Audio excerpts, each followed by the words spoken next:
आज जो मैं सुनाने जा रहा हूं, ये वृंदावन की सच्ची घटना है।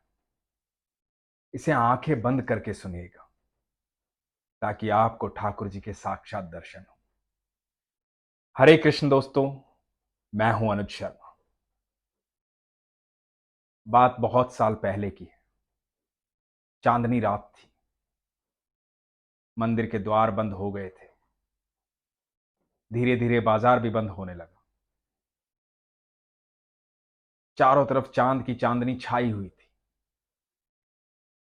चांद की रोशनी में यमुना नदी, भगवान का भवन, मां राधा रानी का महल, कुंज की गलियां, पेड़ पौधे, निधिवन बहुत सुंदर लग रहा था। ठंडी ठंडी हवा चल रही थी। कुछ एक लोग पान की दुकान पर खड़े थे। पान की दुकान से एक व्यक्ति अपने घर की तरफ बढ़ा और उसने देखा कि रात्रि के 11 बज चुके हैं। सारा बाजार बंद है, सुनसान गलियां हैं, लेकिन एक दुकान से रोशनी आ रही है। एक मिठाई की दुकान, हलवाई की दुकान। वो व्यक्ति वहां गया और उसने देखा कि एक बूढ़े बाबा लड्डू बना रहे हैं। तो इस व्यक्ति ने कहा कि बाबा, रात के 11 बज गए हैं, आप अब भी मेहनत कर रहे हैं, घर जाइए, बहुत रात्रि हो गई।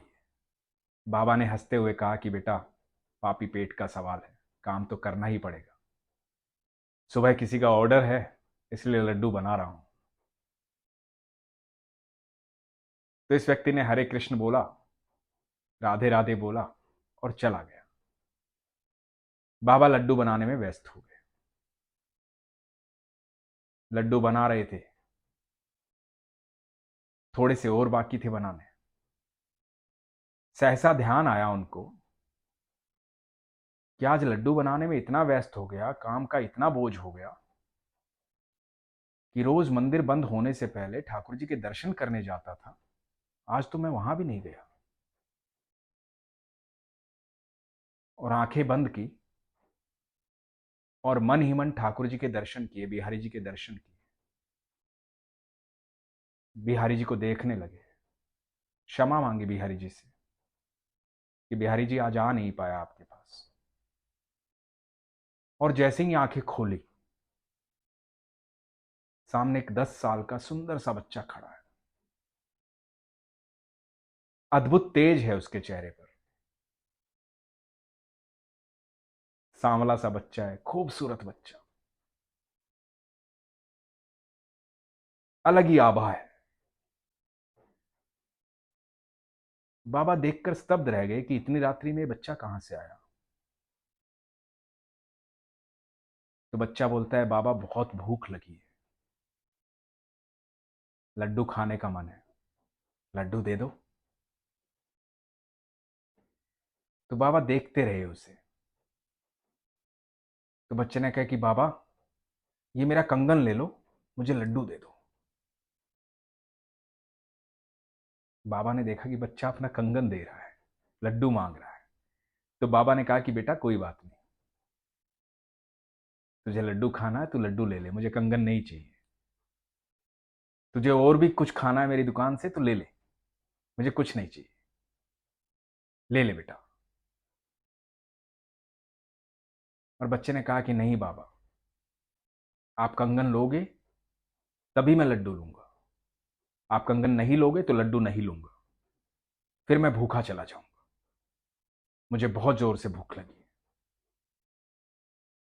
तो बाबा ने मन रखने के लिए कहा कि ठीक है, कंगन दे दे। बाबा ने सोचा कि जब लड्डू खा लेगा तो इसको कंगन वापस कर दूंगा।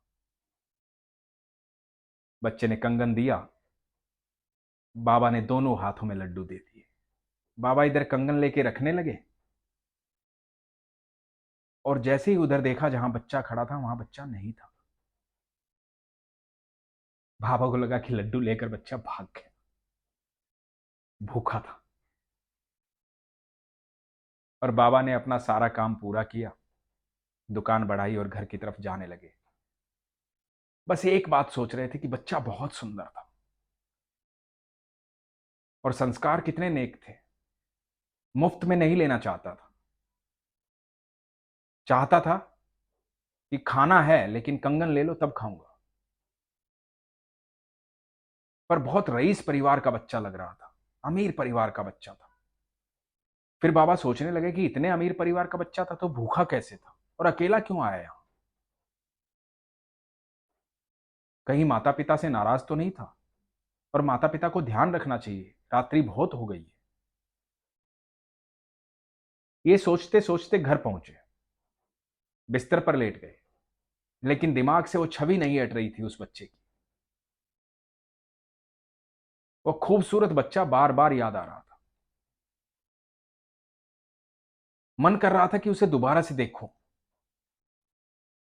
तो बाबा ने सोचा कि ठीक है, जब बच्चा घर पहुंचेगा हाथ में कंगन नहीं मिलेगा, क्योंकि कंगन सोने का है, तो माता पिता पूछेंगे कंगन कहाँ है। फिर वो बताएगा कि भूख लगी थी, ऐसे ऐसे वहां कंगन देकर आ गया। तो कल माता पिता उस बच्चे के साथ मेरी दुकान पर आएंगे, और जब दुकान पर आएंगे तो मैं उसे देख लूंगा। कल्पनाओं के इस सागर में आकर के बाबा निंद्रालीन हो गए, सो गए। सुबह उठे, दिनचर्या शुरू की। उठते ही दिमाग में फिर वही बच्चा चल रहा था कि आज बच्चा आएगा अपने माता पिता के साथ, उसको कंगन लौटाऊंगा। और कुछ दिमाग में चल ही नहीं रहा था। बड़ी कोशिश की दिमाग को शांत करने की, लेकिन हो ही नहीं रहा। बार बार बच्चा ध्यान में आ रहा है।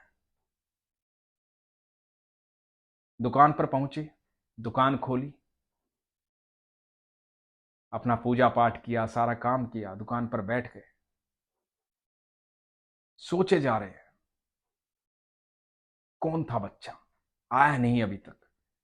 इतने में देखा कि मंदिर के भंडारी जी जो है वो दुकान के सामने से जा रहे हैं घी लेने। घी का पात्र उनके हाथ में। तो बाबा की आदत थी रोज की, भंडारी जी को आवाज दी, जय हो बिहारी जी की, कैसे हो भंडारी जी? तो भंडारी जी ने जवाब दिया, जय हो बिहारी जी की, ठीक हूं बाबा। तो बाबा को लगा कि भंडारी जी उदास है। भंडारी जी को बोले, क्या हुआ भंडारी जी, बड़े उदास लग रहे हैं आप, ऐसा तो कभी नहीं देखा आपको। तो भंडारी जी बोले, क्या बताएं बाबा, ठाकुर जी का कंगन चोरी हो गया है। कल मैंने अपनी आंखों से देखा था, उनके दोनों हाथों में कंगन थे, आज एक ही हाथ में कंगन है। पता नहीं कौन चोरी करके ले गया ठाकुर जी का कंगन।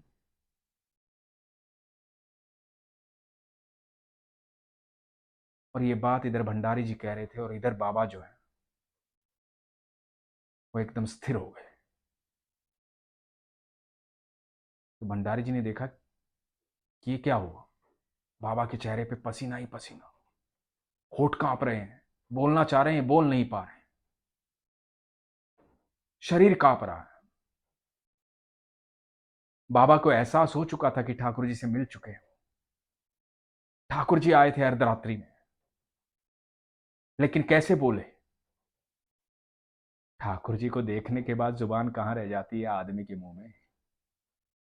तो ठाकुर जी हैं, उनकी ऊर्जा ही अलग है। पूरा ब्रह्मांड उनकी ऊर्जा से चलता है, तीनों लोक उनकी ऊर्जा से चलते हैं। उन्हें देखने के बाद बोले कैसे कोई? भंडारी जी ने कहा, क्या हुआ बाबा? बड़े कांपते हाथों से वो कंगन उठाया, भंडारी जी से पूछा, क्या ये ठाकुर जी का कंगन है? और भंडारी जी बोले, बाबा आपके पास कहां से आया, यही ठाकुर जी का कंगन है। बाबा ने सारा वृतांत बताया, आंखों से अश्रु बह रहे थे। बता रहे थे, मेरे कन्हैया रात को आए थे मेरे पास, भूखे थे मेरे कन्हैया, बोले कंगन ले लो बाबा, मुझे लड्डू खाने हैं। कंगन नहीं लोगे तो लड्डू नहीं लूंगा, भूखा चला जाऊंगा। और बाबा रोते रहे, सारी बात बताते रहे। भंडारी जी को याद आया कि कल रात्रि में ठाकुर जी को लड्डू का भोग ही नहीं लगाया था। और भंडारी जी कंगन लेकर के ठाकुर जी के पास वापस चले गए। इधर बाबा अपने कन्हैया को याद करते रहे। कृष्णा को याद करते रहे। यही माया है मेरे ठाकुर की। आप दिल से याद करो, वो प्रकट हो जाते हैं। वो कभी भी, कहीं भी, कैसे भी, किसी के पास भी आ सकते हैं। आप जानते नहीं हैं, आप सबके साथ वो हर पल रहते हैं। आप दिल से याद नहीं करते। और जब आप दिल से याद करोगे, आत्मा से याद करोगे, आप यकीन मानना ठाकुर जी आपके सामने आ जाएंगे। बाबा को याद आया था कि आज मंदिर नहीं गया, आंखें बंद करके मानसिक पूजा कर लेता हूं, मेरे ठाकुर को देख लेता हूं। जैसे ही ठाकुर का ध्यान किया, ठाकुर जी सामने। यही तो माया है उनकी। एक बार दिल से याद करके देखो, यकीन मानना ठाकुर जी आपके साथ खड़े होंगे। वो तो रहते हैं आपके साथ। उन्होंने श्रीमद् भगवत गीता में कहा है, मैं हर जीव के साथ साक्षी भाव में रहता हूं, हर पल रहता हूं। आप एक बार पुकार के तो देखो ठाकुर को। अपने आप आपको अनुभूति हो जाएगी कि कृष्ण आपके साथ है, प्रभु आपके साथ है। वो हमारे पिता हैं, हम उनके संतान हैं। वो हमसे बेहद प्रेम करते हैं। समस्याओं में उलझे रहते हो, समस्या का हल तो कृष्ण है। कृष्ण के साथ रहो, कृष्ण के पास रहो, समस्याएं रहेंगी नहीं। अपने विश्वास को मजबूत रखो, अपना ख्याल रखो। हरे कृष्ण।